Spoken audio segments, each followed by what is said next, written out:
शिवजी कहते हैं पार्वती, जो नारी हरतालिका तीज के व्रत का स्मरण करती है, फुलेरा जो बांधा जाता है उसमें 5 माला से ज्यादा माला लटकना चाहिए, 5 से कम नहीं।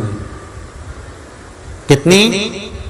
जैसे माला जो लटकाते हो वो 5 से ज्यादा होना चाहिए। 5 तो जया, विषहरा, शामली बारी, दौतली, देव, इससे अधिक होगी चलेगा, पर इससे कम फुलेरे के अंदर माला नहीं होना चाहिए महाराज। दूसरा,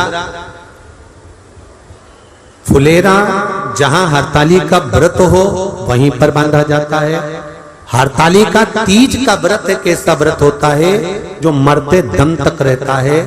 इस व्रत को छोड़ा नहीं जाता। ये नहीं कि सियोर वाले गुरुजी ने कहा और अपन ने एक बार कर लिया और अगली बार वो व्रत गायब हो गया, ऐसा नहीं होता। हरतालिका तीज अखंड सौभाग्य के लिए, वंश वृद्धि के लिए, कार्य सिद्धि के लिए और कुंवारी कन्याएं उत्तम वर प्राप्ति के लिए, आनंद सुख के लिए करती हैं। ऐसा नहीं है कि केवल स्त्री ही करती है। जब नारी किसी कारणवश व्रत नहीं कर पाती तो पुरुष इस व्रत को धारण करते हैं। आप सब अपने हृदय से, मन से इस व्रत को कर कर अपने जीवन को सार्थक बनाइएगा।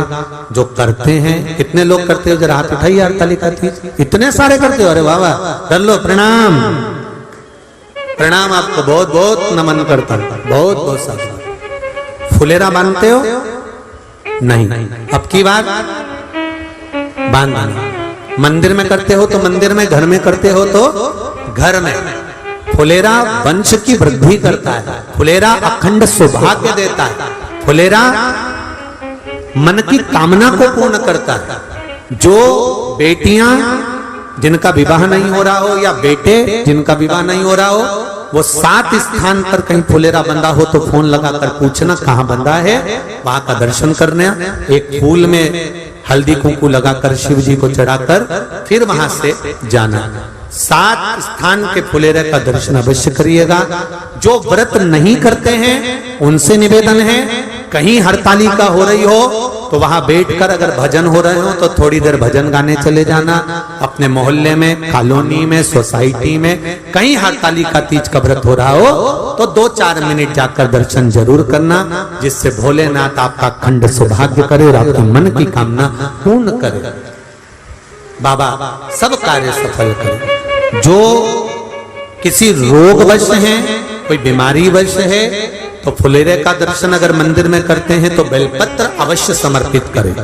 या कोई बड़ी बीमारी से ग्रसित है तो 7 वृक्ष की पत्ती, कोई भी 7 वृक्ष हो उसकी पत्ती तोड़कर हरतालिका तीज के दिन भगवान शंकर को अवश्य समर्पित करें। महाराज, आप रोज प्रतिदिन 1 बजे तक, 1:30 बजे तक घर में काम करती रहती हो, ना नाश्ता करती हो, ना कुछ खाती हो और काम में लगी रहती हो।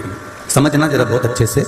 हरतालिका शिव महापुराण की कथा है, इसको थोड़ा सा ध्यान से सुनना। आज कथा का 6ठा दिवस है, 6ठम दिवस है। इसको अपनी चित्तवृत्ति में, अपने मन में जरा उतारिएगा, अपने विचारों में उतारिएगा कि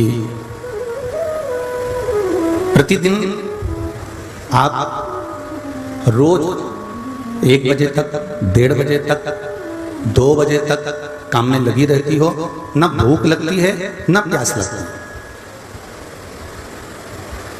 पर जिस दिन तुम्हारा व्रत होता है, जिस दिन तुम्हारी एकादशी होती है, जिस दिन तुम्हारा सोमवार का व्रत आया, जिस दिन तुम्हारा तीज का व्रत आया, जिस दिन तुम्हारा चतुर्थी का व्रत आया, जिस दिन तुम्हारा छठ का व्रत आया, या शनिवार या मंगलवार या बुधवार, गुरुवार, जो भी व्रत आप करते हो, जिस दिन तुम्हारा व्रत का दिन आएगा उस दिन तुमको सवेरे 10 बजे से 9 बजे से ऐसी ललकता लगने लगती है कि अब काम नहीं हो पा रहा है। अब शंभू गला पकड़ रहा है, बाबा अब काम नहीं हो पा रहा है, अब ये कार्य नहीं होगा।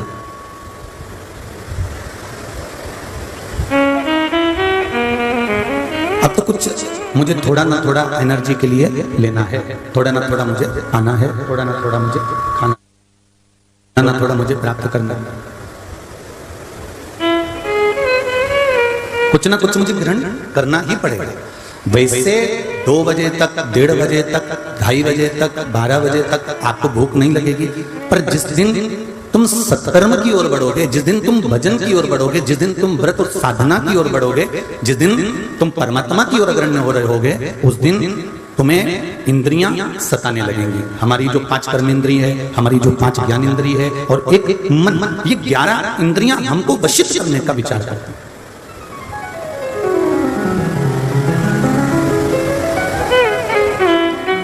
और इन इंद्रियों को साध कर भगवान के पास छोड़ना, इन इंद्रियों को ले जाकर परमात्मा के पास छोड़ना, कि नेत्र कर रहे हैं कि मुझे नींद आ रही है तो इनको भगवत स्मरण में ले जाकर छोड़ना, जिब्या कर रही है कि मुझे भूख लग रही है इसको ले जाकर भगवत भजन में छोड़ना, श्रवण कर रहे हैं या आज फ्री बैठी हूं तो थोड़ा निंदा ही सुन ली तो इसको ले जाकर भगवत स्मरण में छोड़ना। ये बड़ा कठिन है। हरतालिका तीज के व्रत की मूलता है कि जिस दिन केवल हरतालिका व्रत से ही मतलब नहीं है, जिस दिन कोई भी व्रत आप करो एक नियम बना लो कि इस दिन मैं बुरा देखूंगी नहीं, बुरा किसी को बोलूंगी नहीं और बुरा मैं सुनूंगी नहीं। इस दिन मैं प्रयास करूंगी। कई लोग नियम बनाते हैं कि मैं ये नियम बनाता हूं कि मैं ये चीज ग्रहण नहीं करूंगा, मैं ये चीज नहीं खाऊंगा, मैं ये चीज नहीं खाऊंगा, पर नियम ऐसा बनाओ कि हमारी वाणी के द्वारा, हमारे द्वारा, हमारे शब्दों के द्वारा किसी को ठेस ना पहुंचे, हमारे शब्द किसी को लगे ना। हम कई बार कथाओं में जब,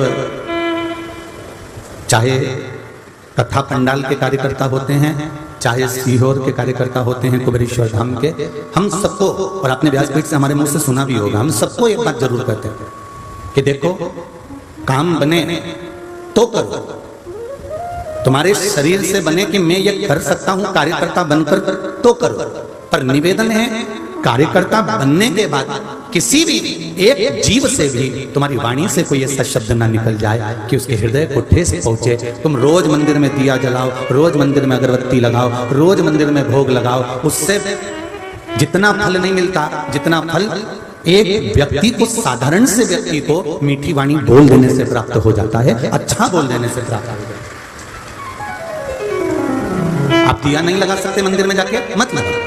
आप भगवान शंकर के मंदिर में अगरबत्ती नहीं लगा सकते, मत लगा। आप भगवान के मंदिर में प्रसाद नहीं चढ़ा सकते, मत चढ़ा।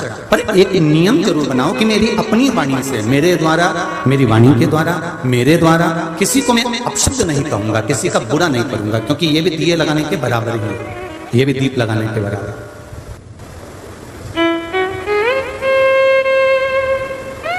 अच्छा बोलने का प्रयास करो। इतनी तेज वाणी में, इतनी ऊंची वाणी में आप अगर किसी को कुछ कह भी दोगे, किसी को डांट भी दोगे, किसी को अपशब्द बोल भी दोगे, वो सुन लेगा, मना नहीं, पर उसके हृदय में वो बात अगर बैठ जाती है तो वो जिंदगी भर सवर नहीं पाता, बहुत मुश्किल होता है फिर उसको संवारना।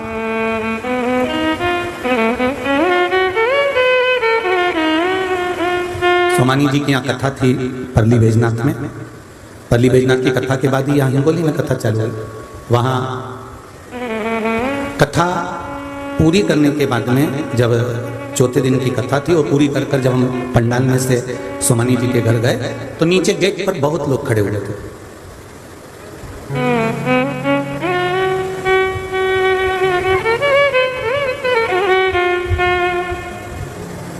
उसमें से एक बुजुर्ग माता, लगभग 70-72 साल की उनकी उम्र होगी, वो खड़ी थी। तो हमने अनायास पूछ लिया, माँ आई, आप इतनी अवस्था में अकेली आई हो, बेटे से नहीं कहा आपने कि मुझे कथा तक ले चल, या मुझे गुरुजी से मिलाने ले चल, या मुझे यहाँ तक लेकर जा, मंदिर तक लेकर जा? नहीं गुरुजी, मैं लेके आई थी। मेरे बेटे में भी बड़ा उत्साह था, मेरे बेटे में भी बड़ा उमंग था कि आप आ रहे हैं और हमारे नगर में कथा हो रही है, तो मैं बड़ी उमंगता से आई थी। फिर मेरा बेटा भी आया था, पर कहीं किसी कारणवश कोई चिल्लाकर बोल दिया होगा तो वाणी उस बेटे के हृदय को लगी होगी। अब सोचिएगा जरा, एक संबोधन को अपने ध्यान में रखिएगा।